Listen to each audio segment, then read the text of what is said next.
Welcome back. The International Labour Organization is calling for global action to beat COVID-19 crisis in order to prevent employment disaster. The ILO Director General Guy Ryder has welcomed the G20 Labour and Employment Ministers' commitment for full global cooperation to safeguard people's jobs and incomes, but warns that current support measures are not enough, particularly in low and middle income countries. Joining me now to talk more about this is the Director of ILO Country Office for Nigeria, Ghana, Liberia and Sierra Leone, Dennis Zulu. Good morning, Mr. Zulu. Thanks for coming on the program. So since the first ILO monitor, which indicated that working hours will decline by 6.7% in the second quarter, the COVID-19 pandemic has accelerated in terms of intensity and expanded its global reach. What's the job space looking like now in Africa, particularly Nigeria and other West African countries? Well, good morning, and thank you so much for having me. Of course, given the statistics that you mentioned, we're extremely worried about the job space in Sub-Saharan Africa and more specifically Nigeria. As you know, Sub-Saharan Africa is coming from a situation where even prior to COVID, the unemployment figures in this part of the world were extremely worrying. When you look at Nigeria, for instance, unemployment ranged between 18 and 23%, according to National Bureau of Statistics, and also the discussion around underemployment, which is really talked about, and this is what you're referring to say, that the number of working hours reduced to 6.7%. Underemployment in Nigeria ranged between 35 and 40%. So given that scenario where we were coming already from a situation where jobs were being lost, not sufficient jobs are being created, high levels of underemployment. With the coming of COVID, we're extremely worried that an already challenging situation will be exacerbated by the new challenge of COVID. The report says the COVID-19 crisis is expected to wipe out 6.7% of working hours globally in the second quarter of 2020, and that's equivalent to 195 million full-time workers due to the lockdown across countries. What are the signals that this will be the case? Well, at the moment, we given the statistics and what's happening, it's very difficult to tell what the outcomes will be. Obviously, we're hopeful that given certain measures that have been put in place, there could be some relief.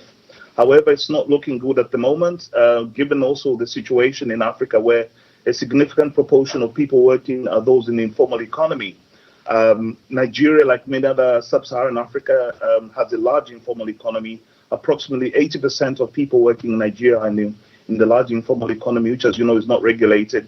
Not much is known about it in terms of how many people are employed and in what sort of conditions they live in, but even those who are working in this economy get very little money in this regard. So we're extremely concerned that with the COVID, we can't really tell beyond what's happening now. But given the sort of signals we're getting from other countries that are sort of at the tail end of the pandemic, we're quite hopeful that in the second and going into the third quarter, we could see some improvement.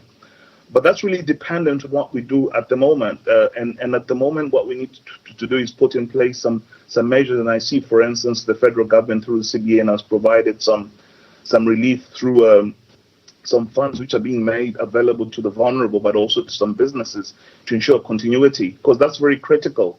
We need to ensure that businesses continue to an extent that they're able to restart their work as soon as the COVID is over. Once we leave business to collapse, it's much more difficult to get them restarted and get people working. So it's important that we do as much as possible to ensure that the impact is mitigated through provision of support to the businesses, and more specifically to the vulnerable businesses, which are the small, medium enterprises.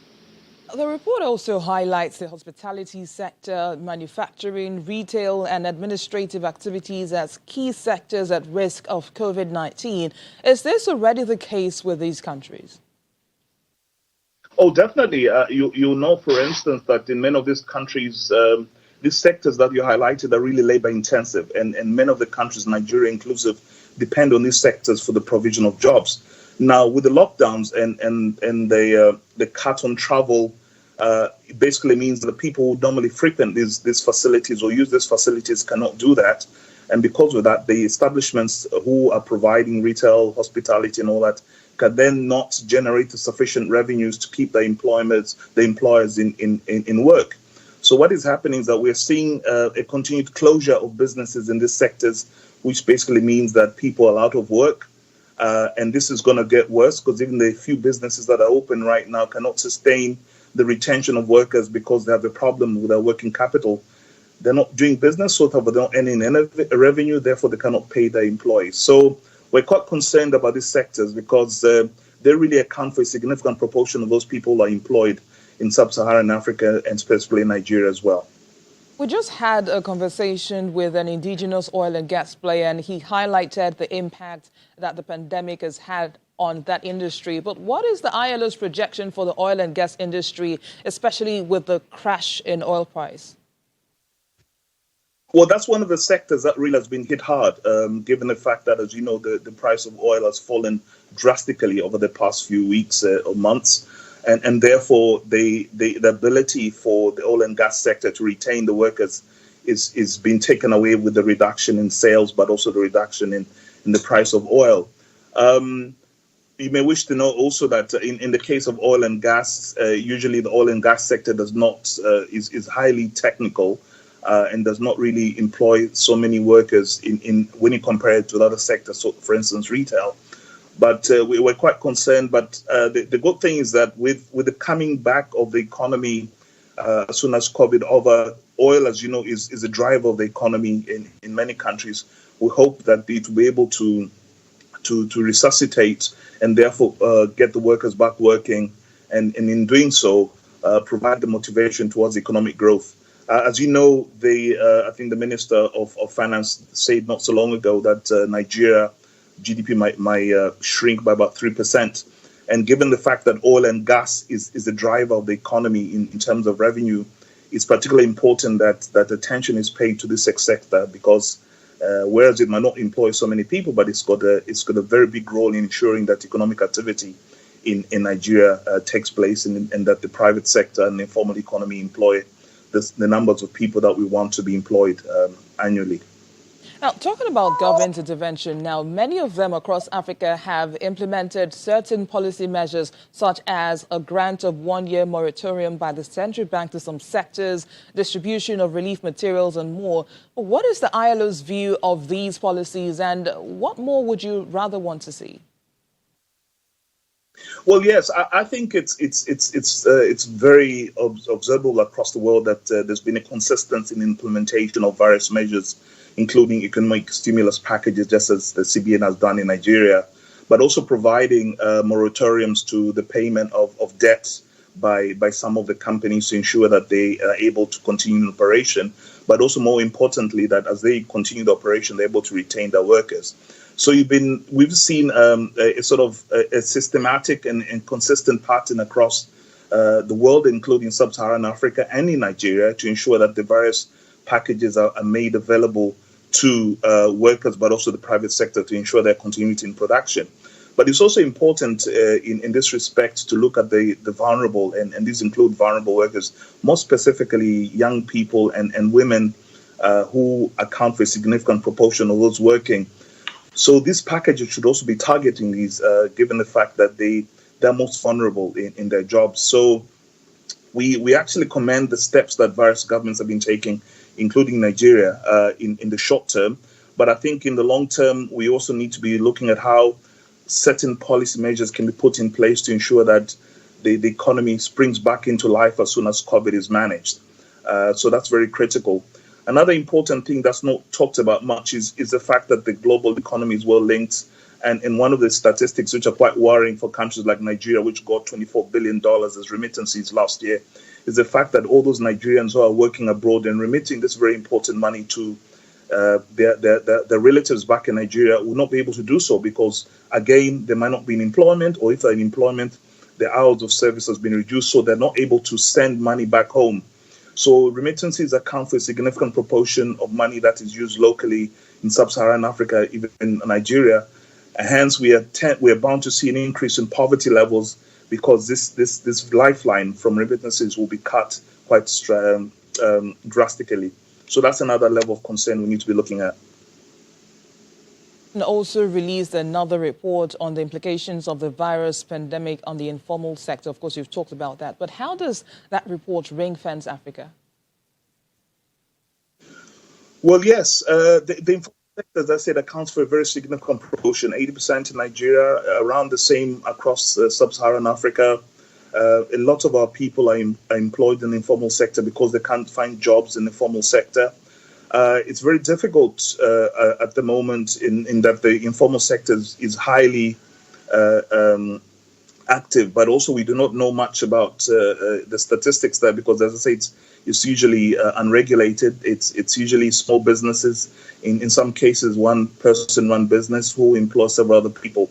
So you see that given the fact that they account for a significant proportion of workers, they are bound to find or face many more challenges in retaining the workers that they have, but also most of the workers who are working in the informal sector were those that were poorly paid, did not really benefit from some of the privileges that you might find in the formal sector. For instance, in terms of rights, they had very precarious contracts, and therefore, with the advent of COVID, their already dire situation has been made worse because they do not have or do not have the opportunities to get salaries or a social security benefit that would otherwise accrue to those working in the formal economy.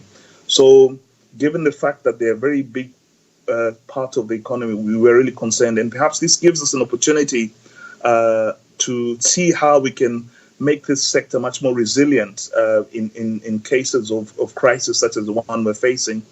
And the ILO has been working with several governments to see how we can support the informal sector to improve their businesses, but also to have an opportunity to employ more people. Now, in other countries, in terms of what has happened, and I think some of this has already been taken on board in Nigeria in terms of supporting the informal economy, is to make, for instance, opportunities, to give them opportunities to provide goods and services to the public sector, which, as you know, is the largest buyer of goods and services in Nigeria and many other countries, but also to provide them, as I said earlier on, with some relief in terms of giving them or waiving some of the fees and the taxes they pay, perhaps to the state government or to the federal government in their operations. So whereas it's informal, but it's a big contributor to GDP, and we hope that they will be able to get the sort of support that they need, both in immediate and the long term. Now, let's talk about the proportion of workers at risk. Of course, that varies from 43% in the Americas to 26% in Africa, where there is a high level of informality. But how much of an opportunity does this period actually pose to governments in terms of data gathering, especially for the informal sector? Well, yes, because the data gathering, I think that's an important question. Data gathering has really been a challenge, especially in the informal sector. One thing you'll notice is that in the developed world, they're quickly able to provide data relating to unemployment and underemployment because it shows through the number of people who go every day to the employment benefit office. So the increase in the number of people who show up at the employment benefit office to claim their benefit is quickly translated to the number of people who've lost their jobs.